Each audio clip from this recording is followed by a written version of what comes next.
আসসালামু আলাইকুম সুপ্রিয় দর্শক সবাইকে স্বাগত জানাচ্ছি এসপি হসপিটাল নিবেদিত আপনার স্বাস্থ্য অনুষ্ঠানে। প্রতি শনিবারই কিন্তু আমরা এই অনুষ্ঠানের সাথে থাকি। আমি ডক্টর শায়লা হক। আমরা এই অনুষ্ঠানে চেষ্টা করি হাঁটু ব্যথা, কোমর ব্যথা, ঘাড় ব্যথা, প্যারালাইসিস সহ বিভিন্ন রোগের অপারেশনবিহীন আধুনিক ফিজিওথেরাপি চিকিৎসা নিয়ে। এই ফিজিওথেরাপি চিকিৎসায় কিন্তু প্রতিনিয়ত এই সমস্যাগুলো ধীরে ধীরে ভালো হয়ে উঠছে। এমনকি যাদের ক্রনিক সমস্যা থাকে তারাও কিন্তু এই ফিজিওথেরাপি চিকিৎসার মাধ্যমে ভালো হচ্ছেন।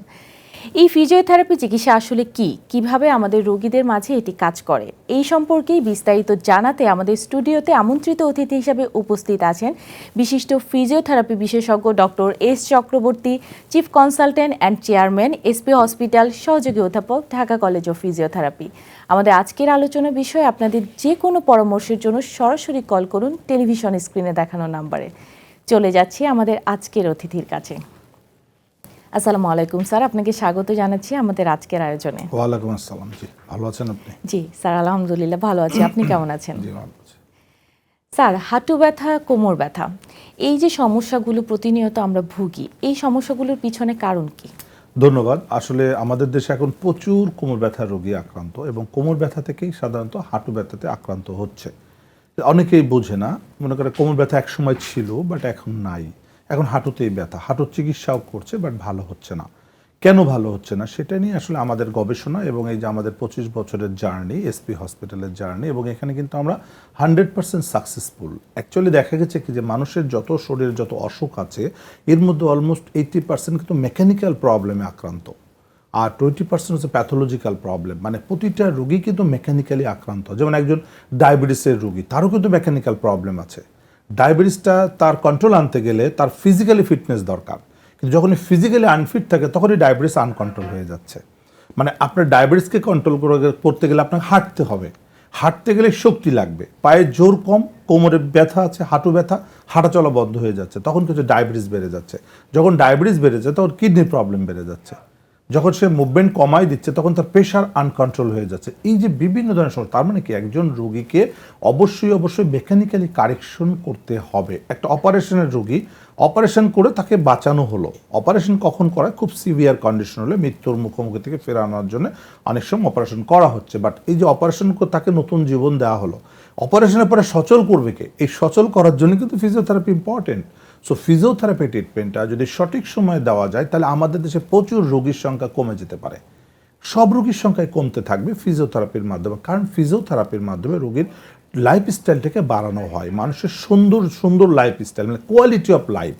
যেমন কোমর ব্যথার জন্য সে কাজ করতে পারছে না, কোমর ব্যথা দেখা গেছে 99% কোমর ব্যথা মেকানিক্যালি কোমর ব্যথা আক্রান্ত। মেকানিক্যাল মানে পিএলআইডির মধ্যে সব থেকে বেশি ডিসপ্রলাপস, যেটা আমরা কিন্তু এখন মোটামুটি সবাই জানে যে কোমর ব্যথা মানে ডিসপ্রলাপস।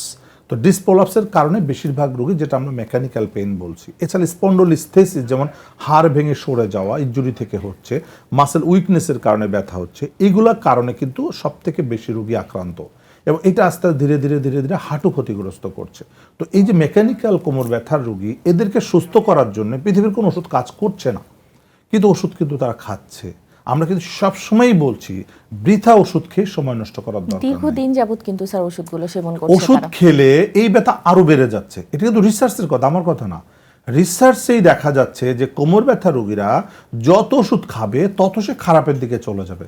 তাহলে প্রশ্ন যে কোমর ব্যথা রোগীর ব্যথা হলে ওষুধ খাবে না? হ্যাঁ, ওষুধ তো অবশ্যই খাবে। কেন খাবে? ওষুধ খাবে চিকিৎসার জন্য না। কোমর ব্যথা সিভিয়ার কন্ডিশন, রোগীর অবস্থা খুবই খারাপ অবস্থা, ব্যথায় ছটপট করছে, তখন তাকে একটা ব্যথার ডোজ দেওয়া যেতে পারে। কেন? তাকে একটু শান্তি দেওয়ার জন্য, নট ট্রিটমেন্ট করার জন্য। তাহলে ট্রিটমেন্টটা কি? এবার আসেন, কোমর ব্যথা কেন হচ্ছে, কেনটাকে সমাধান করতে হবে। যেটা আমরা সবসময় বলি, কোমর ব্যথা দুইটা কারণে কোমর ব্যথা হতে পারে, একটা মেকানিক্যাল ব্যাক পেন, একটা প্যাথোলজিক্যাল ব্যাক পেন। এখন তো প্যাথোলজি থাকে, আমরা ধরে নিলাম যে 100 জনের মধ্যে একজনের প্যাথোলজি থাকতে পারে। সেটা কি? টিউমার থাকতে পারে, টিবি থাকতে পারে, ক্যান্সার থাকতে পারে। দেখেন, টিবি, টিউমার, ক্যান্সারের জন্য কোমর ব্যথা হতে পারে, প্যারালাইসিস পর্যন্ত হতে পারে। তাহলে এই তিনটা জিনিস সমাধান করার জন্য আপনি কি পেইন কিলারে কাজ হবে? পেইন কিলারে তো কাজ হবে না। এখানে হয় টিবির ওষুধ লাগবে, অথবা সার্জিক্যাল কারেকশন লাগবে, অথবা ক্যান্সারের ট্রিটমেন্ট লাগবে। দেন ব্যথার জন্য তাকে আনফিট আছে, এটার জন্য ফিজিওথেরাপি লাগবে। তার মানে কি, আপনি ক্যান্সারের চিকিৎসা করলেও physiotherapy must.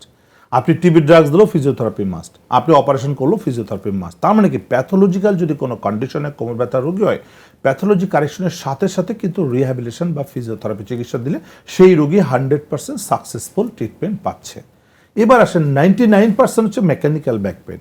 Mechanical back pain মানে ডিসপোলাপস। এখন ডিসপোলাপস জেল বের হয়ে যাচ্ছে, আপনার ব্যথা হচ্ছে, আপনি পেইন কিলার খাচ্ছেন, ব্যথা কমছে, কিন্তু জেল কি বেরোনো বন্ধ হচ্ছে? আরও বেশি বেরো। আপনি যত হাঁটছেন পেইন কমাচ্ছেন আর হাঁটা চলা বাড়াচ্ছেন, ফলে কি হচ্ছে? রোগী বলে আমি তো 5 বছর আগে ব্যথা ওষুধ একটা খেলে কাজ হতো, এখন 5টা খেলেও কাজ হয় না। এখন তো ব্যথা আসেই পা অবশ হয়ে যাচ্ছে। তার মানে কি তার জেল বের হতে হতে স্পাইনাল কর্ডকে ইনজুরি করে দিচ্ছে। তার মানে ওই পেইন কিলার কিন্তু তাকে সহযোগিতা করছে খারাপ হওয়ার জন্য। এই কারণে বলা হয় যে পেইন কিলার বন্ধ করেন, পেইনই আপনার মেডিসিন। মানে পেইন হচ্ছে আপনাকে সিগন্যাল দিচ্ছে যে কোন পজিশনে আপনি থাকলে আপনার আরাম লাগবে। দেখবেন ব্যথা যখন বেড়ে যায় তখন রোগী একবার ডান দিকে একবার বাম দিকে শুধু বেটার পজিশনটা খুঁজছে। তার মানে ব্যথাই তাকে কিন্তু সিগন্যাল দিচ্ছে যে কোনটা তার ট্রিটমেন্ট, পেইন কিলার না। যখন পেইন কিলার খেয়ে পেইনটাকে স্টপ করে দিচ্ছি তখন কিন্তু আমার বডি আর বেটার পজিশনটা খুঁজে পাবে না, তখন সে খারাপের দিকেই যেতে থাকে। যে কারণে এই কারেকশন করতে গেলে, আমাকে সঠিক চিকিৎসা দিতে গেলে এখানে ফিজিওথেরাপি মাস্ট। ফিজিওথেরাপি ছাড়া কোমর ব্যথা রোগীকে কোনো দিনও সম্ভব না সুস্থ করা। সার্জিক্যালও কিন্তু অনেকে করছে, অপারেশন করছে, তারপরেও কিন্তু ভালো হচ্ছে না, কারণ তার তো মূল প্রবলেমটাকেই সলভ করা হয়নি। কারণ সার্জারিতে তো আবার কাটাকাটি হচ্ছে। সো এটাকে রিপেয়ার করার জন্য কিন্তু রেস্ট লাগবে। একে তো ফেটে যে লিক করলো, আবার কেটে দুর্বল করলেন, এরপরে তো তাকে আবার সেই রিহ্যাব করতে হবে। তো সার্জারি করার পরেও কিন্তু তাকে আবার রিহ্যাব বা ফিজিওথেরাপি চিকিৎসা করা লাগছে। সো আসলে এই যে কোমর ব্যথা, ঘাড় ব্যথা রোগী যেটাই হোক, এখানে ফিজিওথেরাপি লাগবেই। সো এই কারণে আমরা বলি ফার্স্ট চয়েস অফ ট্রিটমেন্টটা কি, যে আপনার কোমর ব্যথা আছে, আপনি প্রথম দিনে একজন ফিজিওথেরাপি বিশেষজ্ঞের কাছে চলে আসেন। অনেকজন কিন্তু দীর্ঘদিন ফিজিওথেরাপি নিচ্ছে, কিছুদিন নিচ্ছে কমে যাচ্ছে, আবার নিচ্ছে কমে যাচ্ছে, এই ব্যাপারটাকে আপনি কিভাবে এক্সপ্লেইন করবেন? আসলে এটা হচ্ছে কি, ফিজিওথেরাপি যাদের কাছে যাচ্ছে তারা ফিজিওথেরাপিস্ট না, তারা ফিজিওথেরাপিস্ট না। কারণ একজন ফিজিওথেরাপিস্ট কখনো ভুল ট্রিটমেন্ট দিবে না। কারণ কোমর ব্যথার চিকিৎসা একটা প্রোটোকল আছে। যেমন কোমর ব্যথার চিকিৎসার ফার্স্ট কাজ হলো আগে ইনভেস্টিগেশনের মাধ্যমে কনফার্ম করা যে তার মেকানিক্যাল না প্যাথোলজিক্যাল। এটা যদি কনফার্ম কেউ না করে, বুঝতে পারবেন সে ট্রিটমেন্ট রং করছে। দেন যদি প্যাথোলজি হয়, অবশ্যই আপনাকে সঠিক জায়গায় রেফার করতে হবে। আমরা অনেক রোগী পাই এমআরআই করার পর দেখা গেলো ক্যান্সার হয়ে আছে। আমার কাছে অনেক রেফারেন্স আছে, অনেক এমআরআই ফিল্ম আছে যেখানে আমাদের ডকুমেন্টস আছে যে 10 বছর ধরে কোমরের চিকিৎসা করছে কিন্তু আইডেন্টিফাই করতে পারে না। আমার কাছে আসার পর 10 বছর পর ধরা পড়লো তার স্পাইনাল কর্ডের মধ্যে টিউমার এবং ক্যান্সার। তাহলে 10 বছর ধরে তার রং ট্রিটমেন্টের শিকার, রোগী কত খারাপের দিকে চলে গেল। সো প্রথমে একজন ফিজিওথেরাপির চিকিৎসা দেওয়ার পূর্ব শর্ত কনফার্ম ডায়াগনোসিস। মেডিসিন কিন্তু আপনি মানে একটা মানে কি বলবো যে অ্যাজাম্পশন করে আপনি মেডিসিন দিতে পারবেন, কিন্তু ফিজিওথেরাপি অ্যাজাম্পশন করে দিলে রোগী খারাপের দিকেই যাবে, আরও খারাপ। যে কারণে কোমর ব্যথা রোগীরা ভালো হচ্ছে না। কোমর ব্যথা রোগী থেরাপি দেওয়ার পর ভালো না হওয়ার কারণ হচ্ছে যে থেরাপি দিচ্ছে সে থেরাপি বুঝে না। কারণ কোমর ব্যথা রোগীদের জন্য আমরা এসপি হসপিটাল আমাদের প্রোটোকল আছে 3 থেকে 4 সপ্তাহ ফিজিওথেরাপি, এর বেশি দরকার নাই। ম্যাক্সিমাম রোগী মাত্র একদিনের ট্রিটমেন্টে ভালো হয়ে যাচ্ছে। মাত্র একদিন আমরা শিখিয়ে দেবো, বাসায় গিয়ে নিজে করবে। যাদের সিভিয়ার কন্ডিশন তাদের জন্য 3 থেকে 4 সপ্তাহ হসপিটালাইজেশন, এটা লাগবেই। কোনো চেষ্টাতেই আপনি এখান থেকে মুক্তি পাওয়ার সুযোগ নেই। কারণ ওই ফাটা রিপেয়ার করার জন্য 3 থেকে 4 সপ্তাহ ন্যাচারাল ট্রিটমেন্ট, এটা দিলেই তা রিপেয়ার হবে। তখন আমরা থেরাপির মাধ্যমে বডির ফিটনেসটাকে বাড়ায়, মাসেলকে স্ট্রং করে দিচ্ছি। ফলে কী হচ্ছে, সে আর কোনো দিন কোমর ব্যথা হবে না। যে কারণে আমরা বলছি 42 দিন কষ্ট করবেন, 42 বছর ভালো থাকবেন। স্যার, যারা দীর্ঘদিন যাবৎ কোমর ব্যথায় ভুগছেন তারা কিন্তু পরবর্তীতে হাঁটু ব্যথার কমপ্লেন করে, পায়ের গোড়ালিতে ব্যথার কমপ্লেন করে, হাঁটতে গেলে প্রবলেম হয়। এই জিনিসগুলোর কোরিলেশন কিভাবে আসে? দেখেন, কোমর ব্যথা অনেক দিন ধরে আছে, কোমর ব্যথার কারণে ওষুধ খেতে খেতে নামনেস হয়ে আছে, সেন্স কমে গেল, তখন কিন্তু কোমরের ব্যথা পাবে না। যখন কর্ডে যায় চাপ দেয়, কর্ড যদি আঘাতপ্রাপ্ত হয় তাহলে কিন্তু ব্যথা কমে যায় অটোমেটিক, কোনো পেইন থাকে না, তখন পা শক্তি কমে যাচ্ছে। স্পাইনাল কর্ড যদি আঘাত করে পায়ের জোর কমে যায়, পায়ের শক্তি যখন কমে যায়, বডির ওজনটা আঘাত করছে হাঁটুর মধ্যে কার্টিলেজ থাকে, কার্টিলেজটা ভেঙে যাচ্ছে। তখন পেশেন্ট তো কমপ্লেন করে না হাঁটুতে প্রচণ্ড ব্যথা, কোমরে কোনো সমস্যা নাই, কিন্তু আসলে তো কোমরের সমস্যা। এই যে হাঁটুতে কমপ্লেন, তখন চিকিৎসক কিন্তু হাঁটুর চিকিৎসাই করছে। হাঁটুতে কেউ ইঞ্জেকশন দিচ্ছে, ইন্ট্রাআর্টিকুলার 1টা 2টা 3টা 4টা 5টা চলছে, বাট নাথিং। কখনোই সে সুস্থ হবে না, কারণ তার স্টিল প্রবলেম কোমরে। তো কোমরকে আপনি যতক্ষণ আইডেন্টিফাই করতে পারছেন, ওটা যতক্ষণ না রিপেয়ার হচ্ছে, মাসেলকে যতক্ষণ না শক্তিশালী করতে পারছেন, ততক্ষণ আপনি হাঁটু ব্যথা থেকে মুক্তি পাচ্ছেন না। এর ফলে কি হচ্ছে, অনেকে আছে দেখা যাচ্ছে হাঁটু ব্যথার জন্য বলছে আপনি চেয়ারে বসে নামাজ পড়েন, নিচে বসতে পারছেন না, হাই কমান্ডে বসছেন, ফলে কি হচ্ছে নি জয়েন্টের মুভমেন্ট বন্ধ হয়ে যাচ্ছে। যখন নি জয়েন্টের মুভমেন্ট বন্ধ হয়ে যাচ্ছে তখন ভিতর ড্রাই হয়ে যাচ্ছে। ড্রাই হয়ে গেলে কার্টিলেজগুলো আরও ড্যামেজ হয়ে যাচ্ছে। কারণ রসগোল্লা রসের মধ্যে থাকলে কিন্তু ভালো থাকে, যখনই শুকনায় নেসবে শুকাই যাবে। ঠিক তাই আমাদের কার্টিলেজ যদি ফ্লুইড না থাকে ভিতরে, কার্টিলেজ এমনি ড্রাই হয়ে যাবে, তখন বডির চাপ খেয়ে সে করকর করে ভেঙে যাচ্ছে। এবং অনেক রোগী বলে আমার হাঁটতে গেলে হাঁটুর মধ্যে করকর শব্দ করে। অনেকে দেখবেন হাঁটতে পারে না, হাঁটতে গেলে পেঙ্গুইনের মতো হাঁটে। দেখবেন ঘরে অনেক মহিলারা আছে এইভাবে হেলে দুলে পেঙ্গুইনের মতো আছে, কারণ তাদের হাঁটু কাজ করছে না।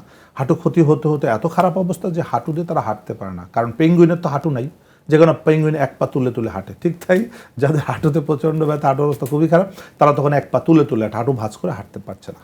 এই কারণে আসলে কোমর ব্যথার সাথে যে রিসার্চের ভাষা, long time back pain, bilateral both knee joint পেইনের কারণ, এটা রিসার্চের কথা, আমার কথা না। হাঁটুতে যদি কখনো দেখবেন যে দুই হাঁটুতে ব্যথা হচ্ছে কন্টিনিউয়াস, ট্রিটমেন্টে ভালো হচ্ছে না, আপনি 100% শিওর থাকেন আপনার কোমরে প্রবলেম আছে, কারণ এই রিসার্চ থেকেই এটা আমরা শিখেছি। স্যার, কিছুদিন পর পর দেখা যায় যে যারা ফিজিওথেরাপি নিচ্ছেন তাদের আবার ফিজিওথেরাপি লাগছে, বা অনেক সময় ফিজিওথেরাপি থেকে কিন্তু পরবর্তীতে বলে যে আপনি বাসায় কিছু এক্সারসাইজ কন্টিনিউ করবেন। এই ব্যাপারগুলোতে আমরা বাঙালিরা বেশিরভাগই আলসেমি করি, ঠিকমতো কন্টিনিউ করি না, আবার আমরা ফিজিওথেরাপির শরণাপন্ন হচ্ছি। তো এই যে এক্সারসাইজগুলা, এগুলো কতটা জরুরি আসলে রেগুলার আসলে বেসিসে? যেমন আপনি মেডিসিন খাচ্ছেন, আপনার একটা অ্যান্টিবায়োটিক দরকার, অ্যান্টিবায়োটিক প্রথমে যদি ইনজেক্টেবল দরকার হয়, ডক্টর কিন্তু নিজে ইনজেকশন দিচ্ছেন, তারপরে দেওয়ার পরে বলছে বাসায় গিয়ে এটা খান, এটা নির্দিষ্ট ডোজ আছে, তারপরে কিন্তু আর দরকার নাই। ফিজিওথেরাপি কিন্তু লাইক অ্যাজ অ্যান্টিবায়োটিক, ফিজিওথেরাপি সারা জীবন দিবেন নো, মেনটেনেন্স আপনার ডোজ। যেমন আমরা যদি সিভিয়ার ব্যাক পেন থাকে বা হাঁটু ব্যথা থাকে, আমরা বলছি প্রতিদিন 4টা থেরাপি লাগবে 3 থেকে 4 সপ্তাহ। যেটাকে আমি 4 সপ্তাহ বলবো তার কিন্তু 28 দিন লাগবে, 29 দিন লাগে না। যার 21 দিন বলবো তার 21 দিন লাগবে, 22 দিন লাগবে না। এটা কিন্তু অ্যান্টিবায়োটিকের ডোজের মতো, এবং 4টা থেরাপি না দিলে সে কোনোদিনও সঠিক চিকিৎসা পাবে না। এখন সে একটা করে থেরাপি দিচ্ছে, একদিন গ্যাপ দিচ্ছে, সে কোনোদিনও সে সুস্থতা আসবে না। কারণ অ্যান্টিবায়োটিক যদি আপনি গ্যাপ দেন, আপনি 4টা জায়গায় 2টা খান, 3টা খান, বা 4টা জায়গায় 6টা খান, তাতেও লাভ নাই। সো ফিজিওথেরাপি অ্যান্টিবায়োটিকের মতো টাইম মতো দিতে হবে এবং ডিসিপ্লিন মেনটেন করতে হবে, যেটা আমরা এসপি হসপিটালে করে থাকি। ডিসিপ্লিন, প্রত্যেকটা রোগী যেগুলো সিভিয়ার কন্ডিশন, দিনে 4টা থেরাপি এবং ঠিক টাইম মতো, যে টাইমের মধ্যে তাকে ট্রিটমেন্টটা কমপ্লিট করতে হবে। আমরা যে টাইম দেবো সব রোগীরা জানে যে স্পেশালি যে টাইমটা দেওয়া হয় ওই টাইমের মধ্যে ভালো। আমি বলি যে টাইমের বেশি লাগলে টাকা আমি দিব, এটাও বলি রোগীদেরকে।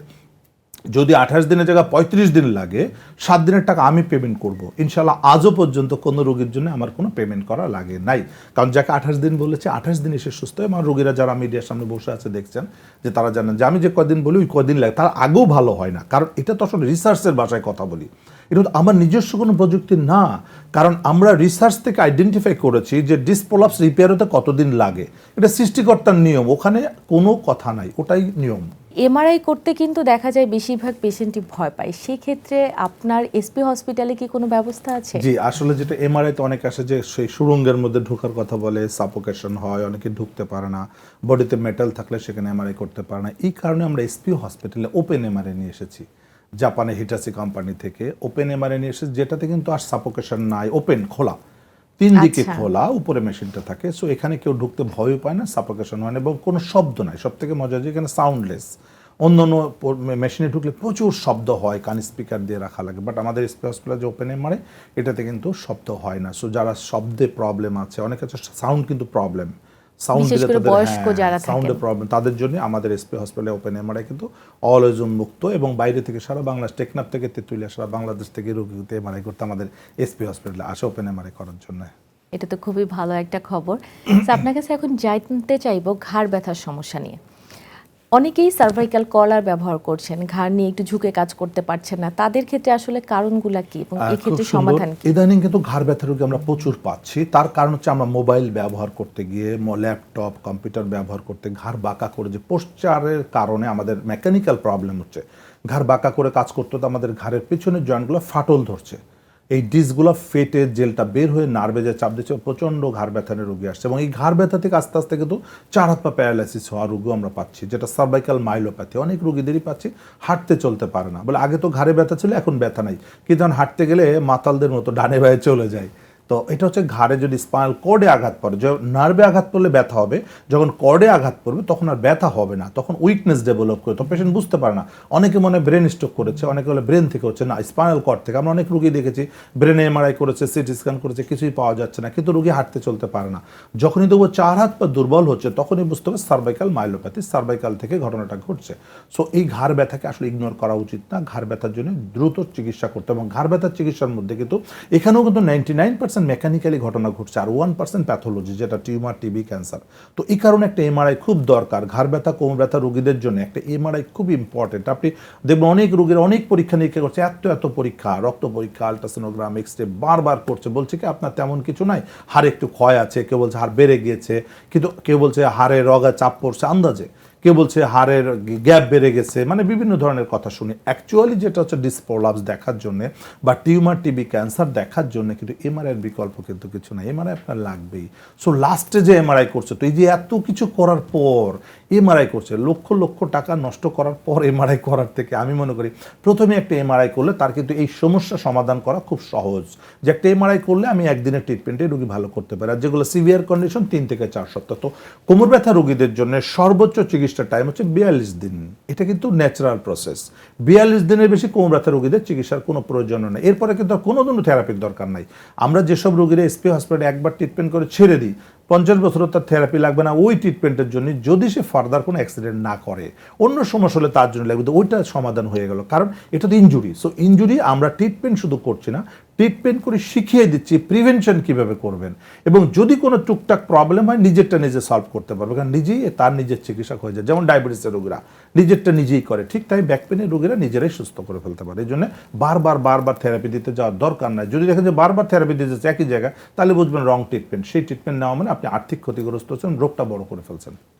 স্যার, ঘাড় ব্যথা রোগীদের ক্ষেত্রে অনেকে যে সার্ভাইকাল কলার ব্যবহার করেন, এগুলো কি লং টাইম ব্যবহার না, করা উচিত? সার্ভাইকাল কলার ডিউরিং ট্রিটমেন্ট, আমরা যেটা বলি 3 থেকে 6 সপ্তাহ যখন আমরা ট্রিটমেন্টটা দিই, সার্ভাইকাল কলারটা কি একটা সিগনাল যেন আপনার নেকটা বারবার মুভমেন্ট না হয়, ব্যাড মুভমেন্টগুলো না করে, এই জন্য কলারটা দেওয়া হয়। কলারটা কিন্তু সারা জীবনের জন্য, অনেক কাছে লং টাইম ইউজ করার ফলে ঘাড় শক্ত হয়ে যাচ্ছে, এখান থেকে অ্যানকালোজিং স্পন্ডলাইটিস আরও খারাপ হয়ে যাবে, ডেকটা স্টিপ হয়ে যাবে, তার স্বাভাবিক গতি নষ্ট করে ফেলবে, সে ডানে বায়ে তাকাইতে পারবে না। এই জন্য লং টাইম কখনোই ব্যবহার করার সুযোগ নেই। আমরা ট্রিটমেন্ট চলাকালীন টাইম 42 দিন বা 3 মাস সর্বোচ্চ পর্যন্ত যদি সিভিয়ার কন্ডিশন থেকে আমরা ব্যবহার করতে বলি, কারণ ওই ফাটাটা রিপেয়ার করার জন্য, আমাদের সহযোগিতা করার জন্য। কারণ নেকটা অনেক সময় যদি গলায় কলার না থাকে, ঘাটার সামনে ঝুঁকে যেতে পারে, মনের ভুলে ঝুঁকে যায়, বাট যদি কলারটা দেওয়া হয় সিগন্যালের জন্য, কলার কিন্তু ট্রিটমেন্ট না, কলারটা হচ্ছে জাস্ট নেকটাকে স্টপ করে সাপোর্টের জন্য।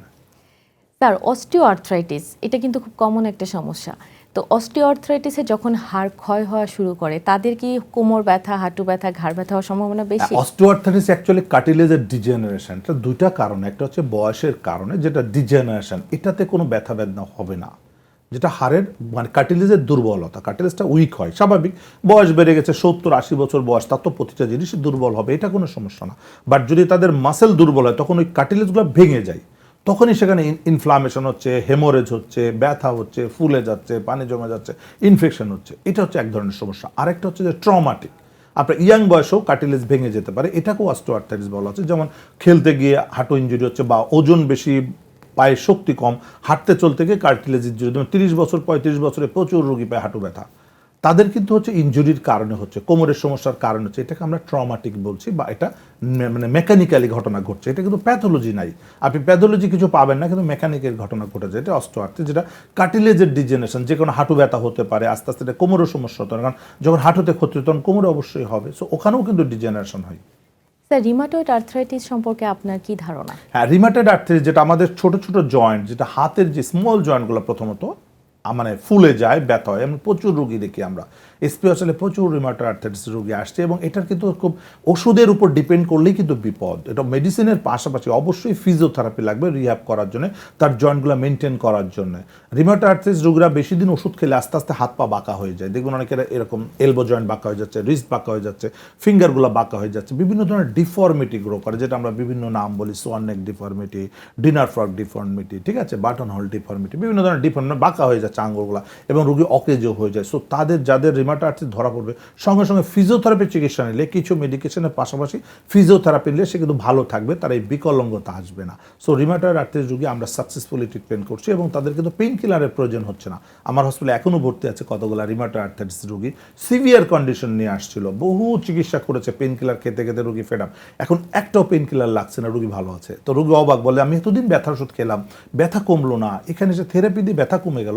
থেরাপিতে হয় কি, ন্যাচারাল ফ্লো বাড়ায়, ব্লাড সার্কুলেশনের মাধ্যমে সেখানে তার মানে ইঞ্জুরিগুলোকে রিপেয়ার করে ফেলছে, মাসল স্ট্রং হয়ে যাওয়ার কারণে তার স্বাভাবিক গতি ফিরে পাচ্ছে। আসলে ন্যাচারাল ট্রিটমেন্ট কিন্তু সব থেকে পাওয়ারফুল এবং এটা গড গিফটেড, মানে সৃষ্টিকর্তার নির্দেশ। আমাদের শরীরে কিন্তু সব মেডিসিনে আছে, কিন্তু এটাকে সার্কুলেশনের অভাবে সে প্রপার চ্যানেলে প্রপার প্রোডাকশন করতে পারে না, যার ফলে আমরা কিন্তু এই যে ক্ষতিগ্রস্ত, যেমন ডায়াবেটিস বেড়ে যাচ্ছে, এটা কিন্তু ন্যাচারাল ট্রিটমেন্ট করা সম্ভব, নিজের বডিকেই আপনি কিন্তু কাজে লাগাইতে পারেন, বাইরের মেডিসিনের দরকার হয় না। বাট আমরা কি করি, অলসতা করি, খাওয়া দাওয়া খুব বেশি করি, মুভমেন্ট করি না, আমরা ওষুধের উপর ডিপেন্ডেন্ট হয়ে যায়। সো আমরা কিন্তু এখন অ্যাডাক্টেড, সবাই কিন্তু ব্যথার ওষুধের উপর অ্যাডাক্টেড, ডায়াবেটিসের উপর অ্যাডাক্টেড, সবাই কিন্তু আমরা অ্যাডাক্টেড। সো আমরা ওষুধ থেকে একটু বেরোনোর চেষ্টা যদি করি, তাহলে আমরা এক্সারসাইজ যদি বাড়াই দিই, পৃথিবীতে বহু ইতিহাস আছে, ওষুধ ছাড়াই কিন্তু শত শত বছর বেঁচেছে অনেক মানুষ, তাই না? তো তারা কীভাবে বেঁচেছে?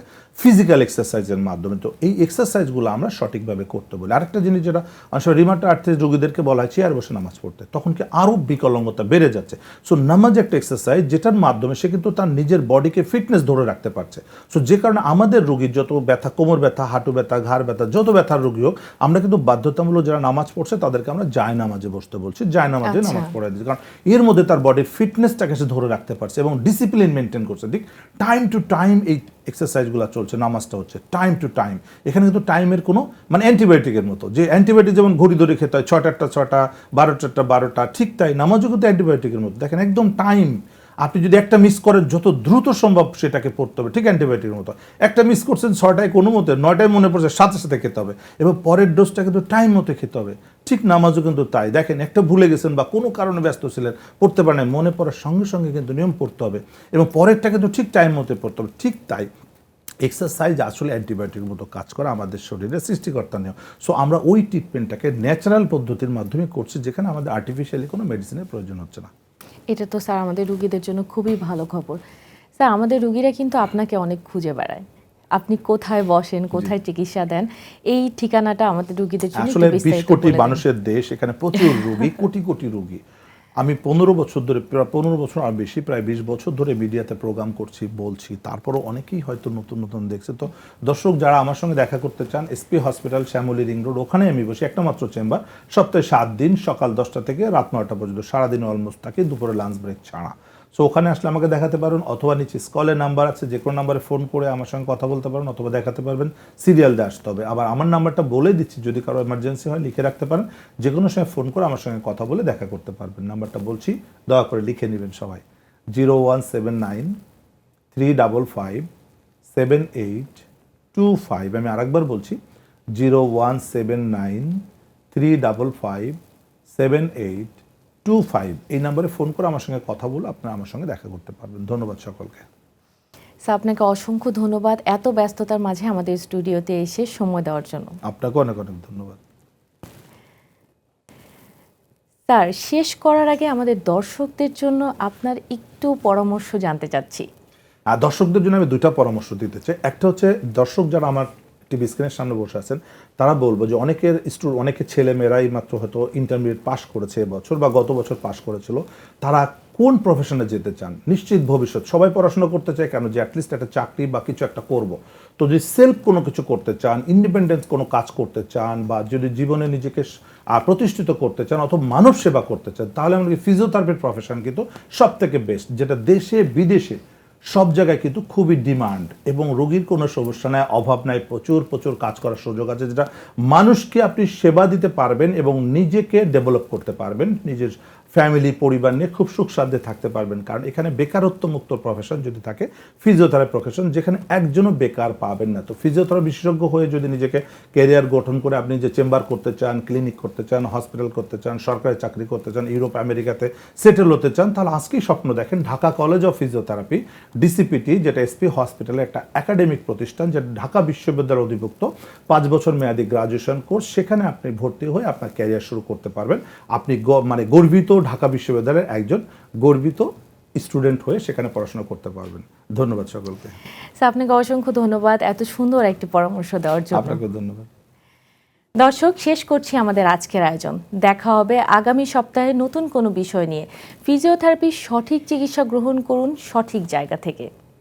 ভালো থাকবেন, সুস্থ থাকবেন, আর আমাদের এই অনুষ্ঠানটি পুনঃপ্রচার দেখতে পারবেন আগামীকাল ঠিক ভোর 5:30 আল্লাহ হাফেজ।